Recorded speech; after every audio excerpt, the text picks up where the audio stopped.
Magandang tanghali Luzon, Visayas at Mindanao. Narito na ang nagkakaisa at pinakamalawak na pagbabalita. Sa pangunguna ng Presidential Communications Office na kinabibilangan ng Philippine Information Agency, Philippine News Agency, Presidential Broadcast Service, IBC at PTV, mula sa IBC 13, ako po si Princess Jordan. Ihahatid namin ang mga komprehensibo at mahalagang balita mula sa iba't ibang bahagi ng bansa. Mula naman sa PTV, ako si Alan Francisco. Ito ang Balitang Pambansa. Ngayong tanghali sa Balitang Pambansa, inaugural cash gift distribution para sa mga centenarian. Pinangunahan ni Pangulong Ferdinand R. Marcos Jr. ngayong araw. Pangulong Marcos, pinasisimple sa mga ahensya ng pamahalaan ang Department of Water Resources Bill para sa mas epektibong sistema at titiyak sa supply ng tubig sa bansa. Industriya ng semiconductor sa Pilipinas, inaasahang mas lalago pa ayon sa Pangulo. Pagbuo ng mas maraming trabaho sa mga Pilipino, asahan. Centralized fiber optic network sa Metro Manila, isinusulong ng Pangulo. Mabilis na aksyon sa panahon ng sakuna at pagtugon sa problema sa trapiko, asahan. At 2 bilyong pisong dagdag na pondo sa CHED ngayong taon, ilalaan sa mga scholarship program. Una sa ating mga balita, natanggap na ng ilang kwalipikadong benepisyaryo ng Expanded Centenarians Act of 2024 ang cash gift ngayong araw. Mismong si Pangulong Ferdinand R. Marcos Jr. ang nanguna sa pamahagi niyan sa Malacanang na kumikilala rin sa malaking papel ng senior citizen sa ating lipunan. Si Kenneth Pasyente ng PTV Manila sa Balitang Pambansa Live. Kenneth. Yes, Alan, pinangunahan nga mismo ni Pangulong Ferdinand R. Marcos Jr. ang pamamahagi ng cash grant sa mga senior citizen. Nasa 14 na benepisyaryo ang nabigyan ng cash gift, kabilang na riyan ang 380 at 385 years old, 5 90 years old na nakatanggap ng tig 10,000 piso, habang ang 3 100 years old naman ay nakatanggap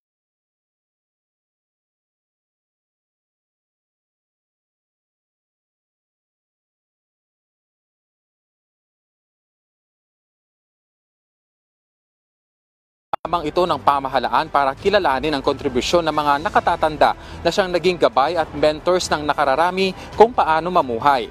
Kaya naman binigyang diin ng Pangulo ang mga pribilehiyo na maaaring makuha ng mga senior citizen, kabilang na ang mga discount sa pagbabayad ng tubig at kuryente, pati na sa mga gamot at kanilang ibang pangangailangan pa.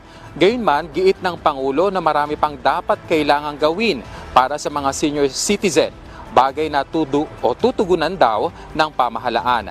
Dahil giit niya na sa bagong administrasyon, walang nakatatanda ang may iwan. Hinimok din niya Alan ng kabataan na magbigay ng respeto at aruga sa mga senior citizen. Alan, ngayong araw nasa 1,079 beneficiaries ang nabigyan ng naturang cash gift na nagkakahalaga ng 1,050,000 pesos. At yan na muna ang latest. Balik sa iyo, Alan. Maraming salamat, Kenneth Pasyente ng PTV.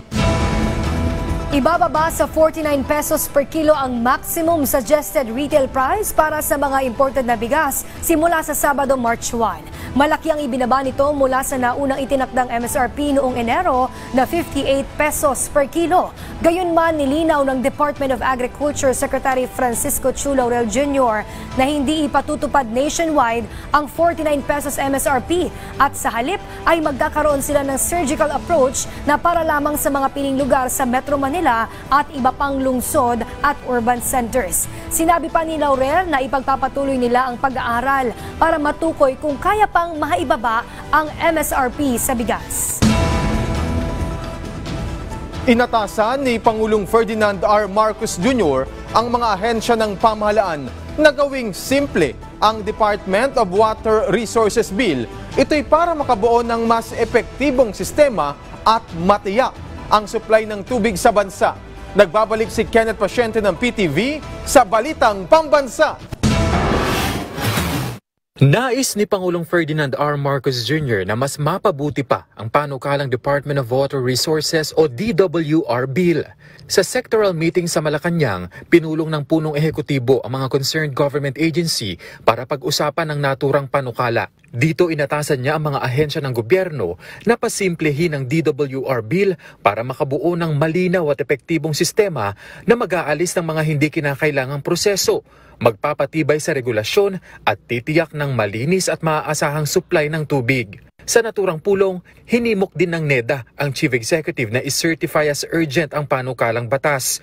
Ito ay para matugunan ang pangmatagalang hamon ng bansa sa pamamahala ng baha at produktibidad sa agrikultura. Giit ng NEDA, sa pamamagitan ng integrasyon ng pamamahala at regulasyon ng tubig sa bansa, makatutulong ang DWR sa pambansang pagsisikap na makamit ang komprehensibong seguridad sa tubig. Oras na mabuo ang Department of Water Resources sa ilalim ng panukala, mandato nito na pag-isahin, patatagin at pahusayin ang pamamahala, regulasyon at distribusyon ng tubig sa bansa. Layunin din nito na matugunan ang matagal ng suliranin sa kakulangan ng malinis na tubig, pagtugon sa baha at sustainable na suporta sa agrikultura at industriya para sa pambansang kaunlaran. Bukod sa tubig, nais ding matutukan ng Pangulo ang maaasahang internet connectivity partikular sa Metro Manila. Sa pulong kasama ang MMDA, tinalakay ng Presidente ang Metro Manila Smart City Infrastructure for Network Resilience Project. Layo ng programa na gawing centralized ang fiber optic network na direktang magkukonekta sa 17 LGU sa Metropolis, sa MMDA at DICT. Giit ng Pangulo na sa pamamagitan ng naturang proyekto, matitiyak ang mas maayos na traffic management, mas mabilis na pagtugon sa mga aksidente, gayon din ang real-time flood level monitoring, mabilis na koordinasyon sa mga LGU, at agarang pagbibigay ng tulong sa oras ng sakuna. Mula PTV Manila, Kenneth Pasyente, Balitang Pambansa. Industriya ng semiconductor sa Pilipinas inaasang mas lalago pa ayon sa Pangulo. Pagbuo ng mas maraming trabaho para sa mga Pilipino, maaari ring asahan. Si Clazel Pardilla mula sa PTV Manila para sa Balitang Pambansa. Cellphone, computer, at mga sasakyan. Ilan lamang yan sa mga gamit na hindi gagana kung walang chip at integrated circuit. Kaya naman sa administrasyon ni Pangulong Ferdinand R. Marcos Jr., puspusan ang pagpapalakas ng semiconductor industry na gumagawa ng mga modernong teknolohiya. Sa pakikipagpulong ni Pangulong Marcos sa Amkor Technology, inihayag ng kumpanya ang planong paglipat ng produksyon nito sa Pilipinas na ayon kay Pangulong Marcos, tiyak na magpapalago pa ng semiconductor industry ng bansa. Kasabay nito ang dumarami anyang mahuhusay na Pilipino na may kakayahang magtrabaho bilang chip manufacturer at integrated circuit designer. Noong 2024, papalo sa $29.16 billion ang naibentang produkto ng Pilipinas mula sa semiconductor industry. At batay sa semi.org, inaasahang lolobo sa 10 hanggang 15% ang demand sa teknolohiya sa larangan ng manufacturing, research, design at testing. Bukod sa posibleng relokasyon ng Amkor, nasa Pilipinas ang iba pang malalaking semiconductor at electronic companies. Mula sa PTV Manila, Clazel Pardilla, Balitang Pambansa.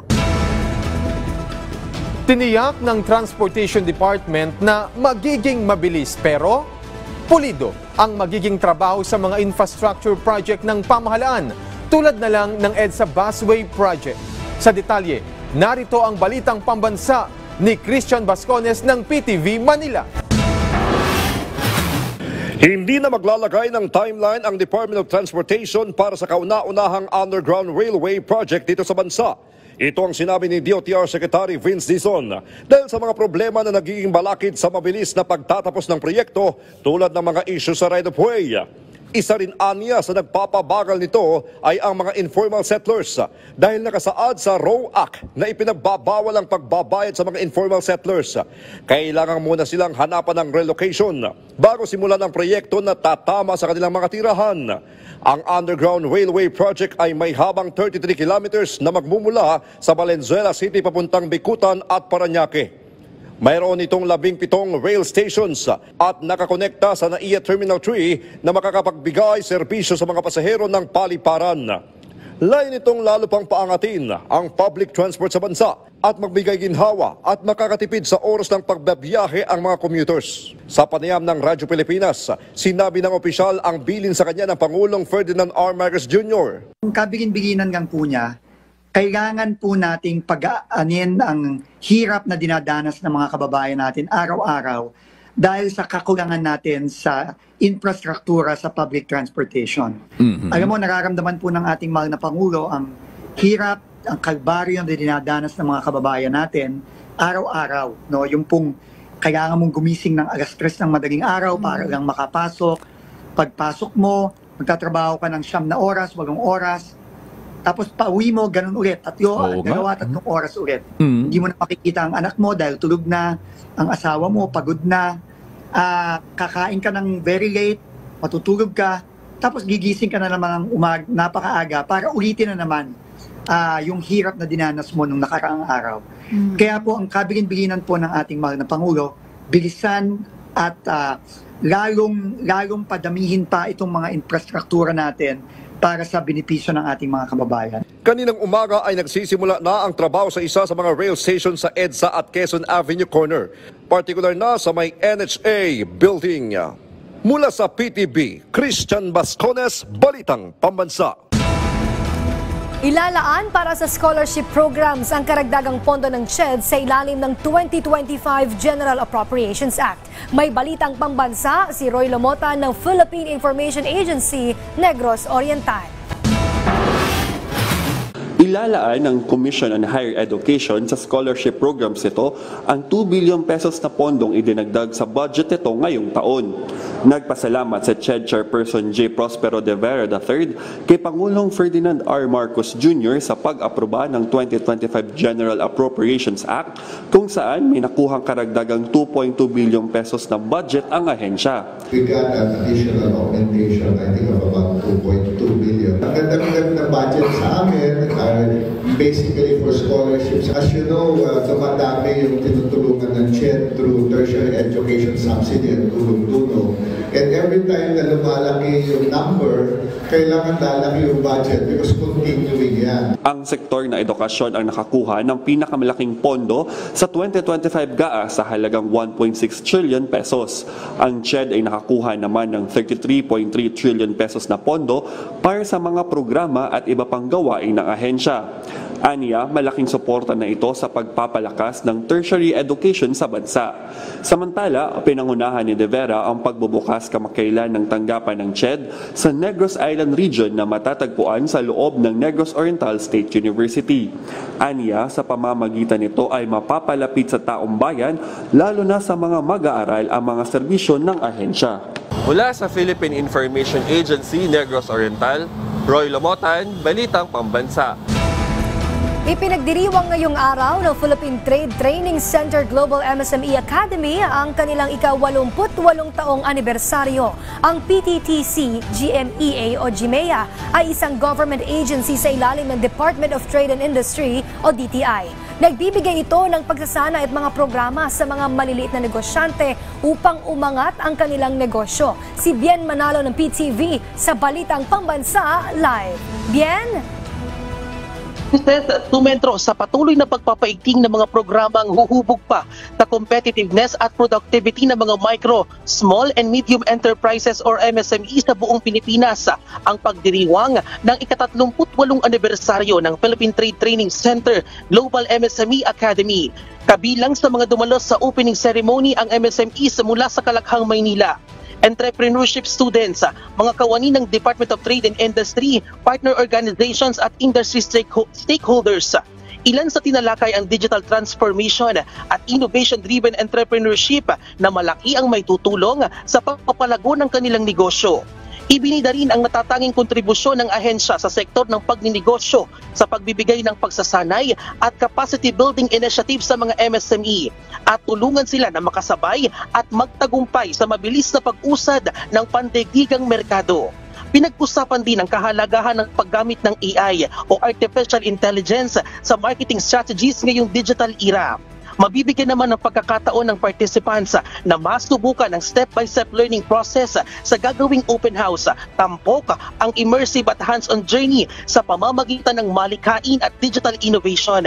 Ang Philippine Trade Training Center Global MSME Academy ay isang ahensya ng pamahalaan na nasa ilalim ng DTI na nagbibigay ng skills development, knowledge sharing at network opportunities sa mga MSMEs sa iba't ibang dako ng Pilipinas.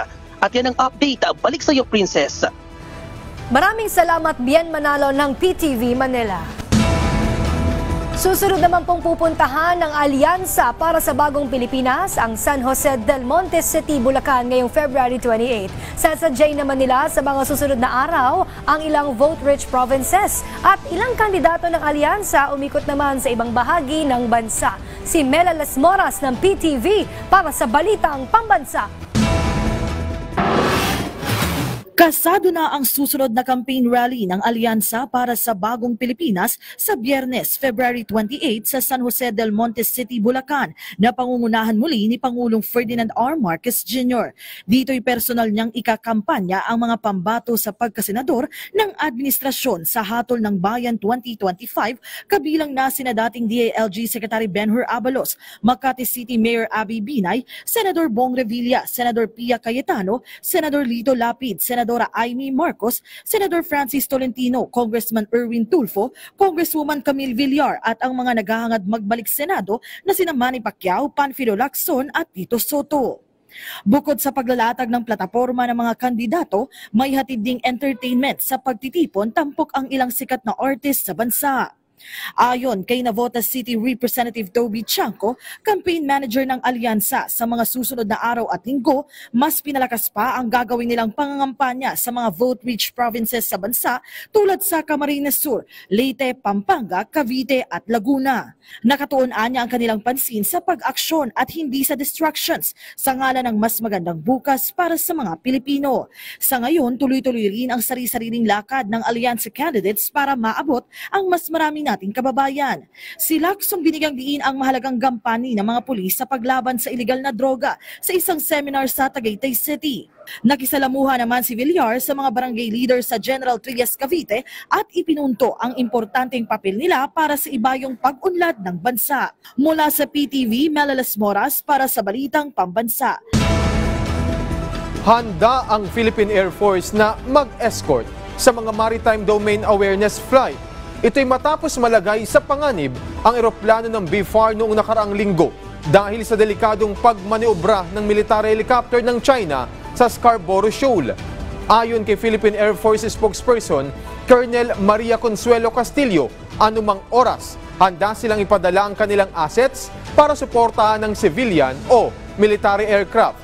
Samantala, inaasahan namang magpapatuloy ang iba pang proyekto ng AFP na sakop ng $336 million na security aid mula sa Estados Unidos. Matapos itong i-exempt sa freeze order na administrasyon ni US President Donald Trump. This is a welcome development on our part and we are glad to continue, and it also signals basically our strong, long-standing relationship with the US and the Philippines. There are already particular programs that Higher Headquarters has mapped out for this year and even in the years to come. This will include activities on sea, air, and land, and even our support systems, cyber, and other areas. Nilinaw ng Armed Forces of the Philippines na walang naging hacking sa Philippine Army at Philippine Navy. Bagamat may naging illegal access, ay tiniyak ng AFP na walang mahalagang data ang nakompromiso. Patuloy naman ang ginagawang investigasyon ng AFP at tiniyak nila na secured ang kanilang cyberspace sa tulong ng binuo noon na AFP Cyber Command. What we can say is that we know the IP address na ginamit nila, we know where they are, we know kung sino-sino mga to, and that's all part of the investigation. The whole Navy IT infrastructure was not breached at all, and we are further ensuring that no other breaches will be occurring anytime soon. Bagamat nasa kabilang panig ng kapuluan, handa o hindi naging hadlang sa bayan ng Hinunangan, Southern Leyte na ipakita ang kanilang matibay na suporta sa pangalaga ng pabansang soberanya. Mula sa kanilang munting bayan, ipinahayag ng mga mamamayan ang kanilang pagkakaisa sa mga hakbang ng pamahalaan upang ipagtanggol ang teritoryo ng Pilipinas sa usapin ng West Philippine Sea. Si Alit Reyes ng PIA Leyte sa Balitang Pambansa. Ipinasa ng Sangguniang Bayan ng Hinunangan ng isang resolusyon na sinang-ayunan naman ng kanilang alkalde. Ang naturang resolusyon ay nagpapatibay ng kanilang suporta sa pagtataguyod ng pambansang soberanya at nagpapakita ng suporta sa sandatahang lakas ng Pilipinas sa pagbibigay seguridad ito sa mga teritoryong pandagat ng bansa. Ayon kay Attorney Marian Peled, presiding officer ng Sangguniang Bayan, ang kanilang suporta ay nagmumula sa pag-unawa sa kalagayan ng mga lokal na mangingisda na nanganganib ang kabuhayan dahil sa patuloy na international na alitan sa teritoryo. Hinunangan has 14 coastal barangays out of the 40 barangays na 14. So kahibalog yun may kung unsay importance sa kanang maingon ta marine resources na to. And then ang issue mangod sa West Philippine Sea, it talks about our territory, our jurisdiction, wherein our fishermen napod diha nangita og kanang maingunta livelihood. Nauna nang ipinabot ng Armed Forces of the Philippines ang kanilang mainit na pagpapahalaga sa suporta ng Hinunangan LGU sa kanilang mga pagsisikap para mapanatiling atin ang West Philippine Sea. Mula sa Philippine Information Agency Leyte, Alit Reyes, Balitang Pambansa. Ang Bureau of Immigration iginiit na hindi na hawak ng bansa kung ang mga napadedeport na dayuhan ay magtutungo sa iba pang bansa. Samantala, mahigpit ding nakabantay ang ahensya ngayon sa mga guerrilla operations ng POGO. May Balitang Pambansa si Patricia Lopez ng IBC. Pag deport yan, the main goal is to deport them from the Philippines and ban them from re-entering. Wherever they go, it's not the responsibility or the problem of the Philippine government anymore. Because yan ang binigyan diin ngayon ng Bureau of Immigration matapos ang rekomendasyon ng Presidential Anti-Organized Crime Commission o PAOC na hindi dapat makakuha ng connecting flights ang mga dayuhang naaresto at na-deport na may kaugnayan sa illegal na operasyon ng Philippine Offshore Gaming Operators o POGO sa bansa. Ayon kasi sa PAOC, marami raw kasi sa mga foreign nationals ang nakakalusot sa batas dahil sa pagtakas sa pamamagitan ng connecting flights. Paliwanag ng BI, hindi na rin kasi hawak ng Pilipinas ang pagbili sa outbound ticket ng deportees dahil ang kumukuha nito para sa kanila ay ang mismong bansa kung taga saan ang dayuhan. Binabantayan din naman ngayon ng ahensya ang mga guerrilla type o maliliit at watak-watak na operasyon ng mga illegal na POGO sa Pilipinas. Sa nakalap ng datos ng BI, nagtatago na sa condominiums, gated subdivisions, hotels at maging sa resorts sa Metro Manila at sa iba't ibang probinsya ang mga POGO. if your establishment, your house, your building, your resort is being used by illegal online gaming companies, that na alam mo, then you have a liability under the Philippine Immigration Act. Yan po ay tinuturing na harboring illegal aliens. 10 years in prison po yung harboring illegal aliens. Sa ngayon, nasa mahigit 200 naman na raw ang napapadeport ng BI na foreign nationals na sangkot sa POGO sa bansa, habang 11,000 pa ang kasalukuyan kailangan nilang mahuli para mapaalis sa Pilipinas. Mula sa IBC 13, Patricia Lopez para sa Balitang Pambansa.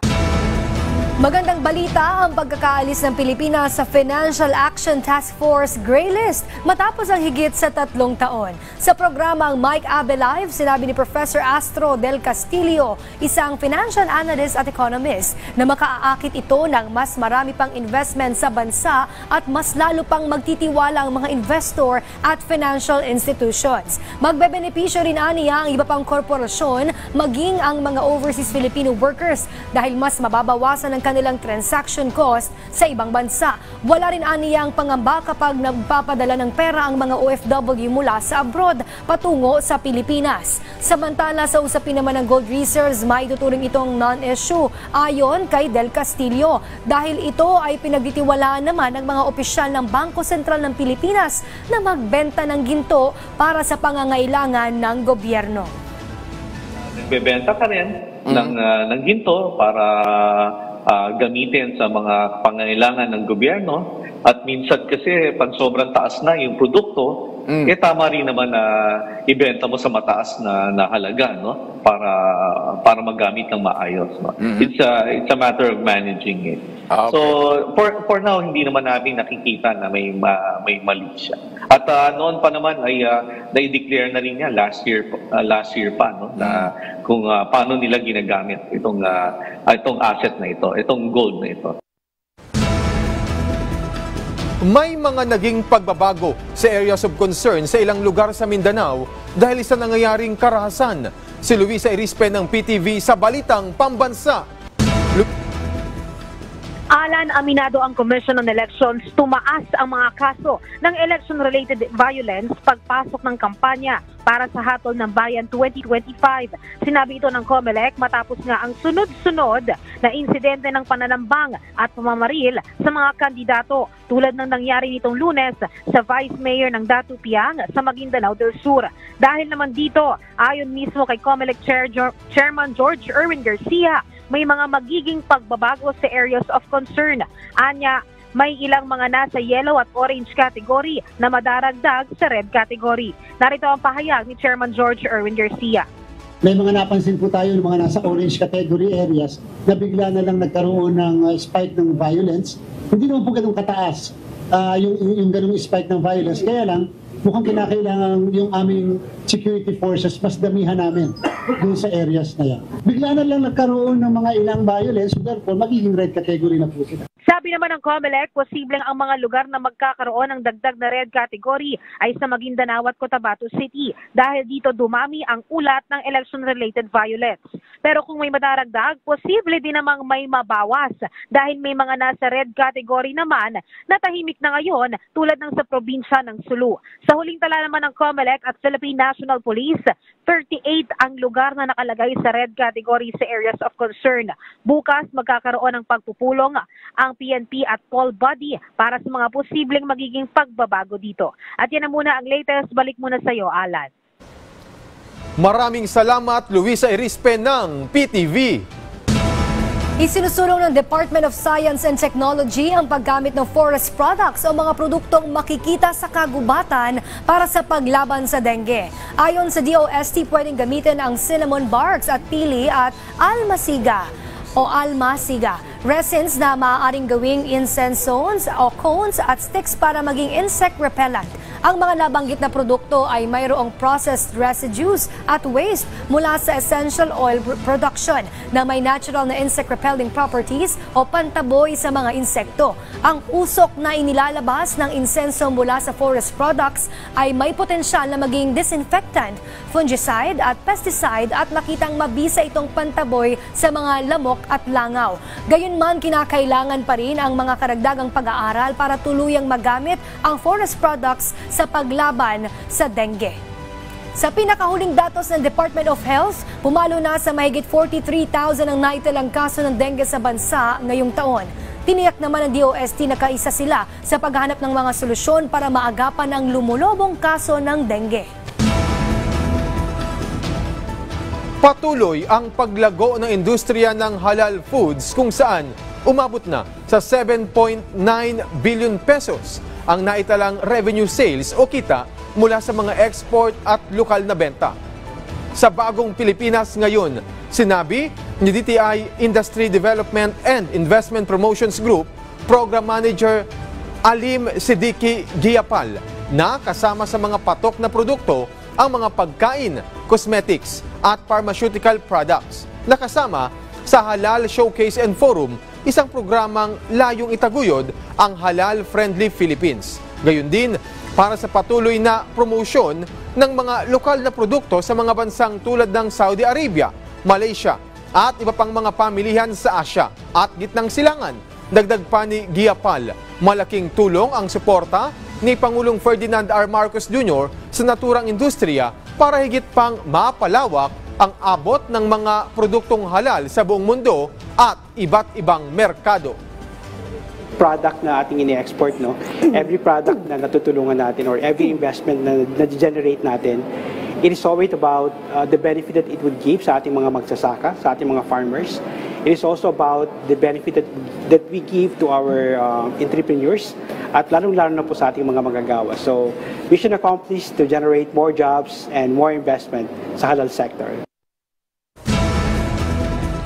Samantala, abangan po sa Bagong Pilipinas ngayon. Mainit na tatalakay naman ni Technical Education and Skills Development Authority o TESDA Undersecretary Nelly Diliera ang mga programa at proyekto ng ahensya, lalo na ang pagpapataas ng kaalaman at kasanayan ng mga Pilipino para makakuha ng dekalidad na trabaho. Susunod na po yan, kaya tutok lang dito sa inyong pabansang TV, ang PTV. At dyan po nagtatapos ang 30 minutong ulat sa bawat sulok ng bansa. Samahan nyo kaming muli mamayang alas 6 ng gabi para sa updated at pinalakas pang balitaan. Mula sa PTV, ako si Alan Francisco. Ito ang pinalawak na puwersa sa pangunguna ng Presidential Communications Office, kabilang ang Philippine Information Agency, Philippine News Agency, Presidential Broadcast Service, IBC at PTV. Mula sa IBC 13, ako naman po si Princess Jordan, hatid sa inyo ang komprehensibong paghimay sa mahalagang usapin dito lang sa Balitang Pambansa.